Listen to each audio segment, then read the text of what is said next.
আসসালামু আলাইকুম আমার ইউটিউবের দর্শক ভাই বোনেরা, আশা করি সবাই ভালো আছেন। সবাইকে আমার গার্ডেন চ্যানেলের পক্ষ থেকে জানাই অনেক অনেক শুভেচ্ছা। আজকে আমি ছিলাম না সারাদিনই, বিকাল হয়ে গেছে। সারাদিন গিয়েছিলাম আমার বড় ননাসের বাড়ি। আমার বড় ননাসের বাড়ি মানে গার্ডেনের সাথে কিছু সংযুক্ত, এরকমই বলা যায়। কারণ আমি যে গার্ডেন করি, বাগান করি, সেই বাগানের যত শুকনো গোবরের সার সমস্ত আমি সেই দিদির বাড়ি থেকে আনি। গাড়িতে আমি একটা বস্তায় করে শুকনো গোবরের সার গাড়ি ডিকিতে ভরিয়ে দেই। আর আজকেও নিয়ে এসেছি। আর যখনই যাই আমি দিদির বাড়ি থেকে কিছু না কিছু গাছের বীজ, গাছের চারা এগুলো নিয়ে আসি। আজকেও তাই আমি এসেছি। এই যে দেখুন আমার হাতে কচুর চারা।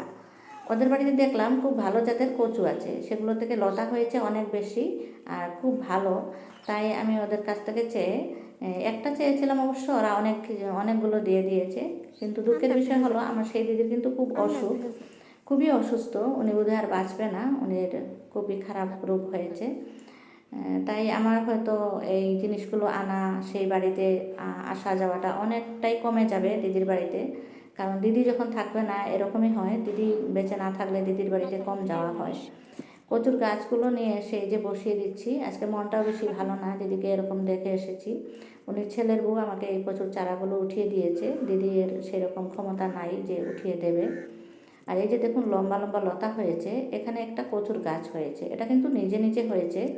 এটা হয়তো জাতটা এত ভালো নয়, এটাকে আমি উঠিয়ে ফেলে দিতে চেয়েছিলাম, কিন্তু রাখলাম। দেখা যাক, একদিন টেস্ট করব কীরকম কচু। আর বাকিগুলোর চারা আমি এই যে বসিয়ে দিচ্ছি, একটা বাক্সতেই বাগানের ভিতরে বসিয়ে দিচ্ছি। পরে দেখা যাবে এখান থেকে যদি সরানোর দরকার হয় আলাদা আলাদা করে দেব। প্রথমে দেখা যাক কয়টা হয় বা কয়টা না হতে পারে সবগুলো। বন্ধুরা, আমি বাগান করে থাকি, বাগানের সাথে যুক্ত সব কথা আপনাদের সাথে শেয়ার করে থাকি।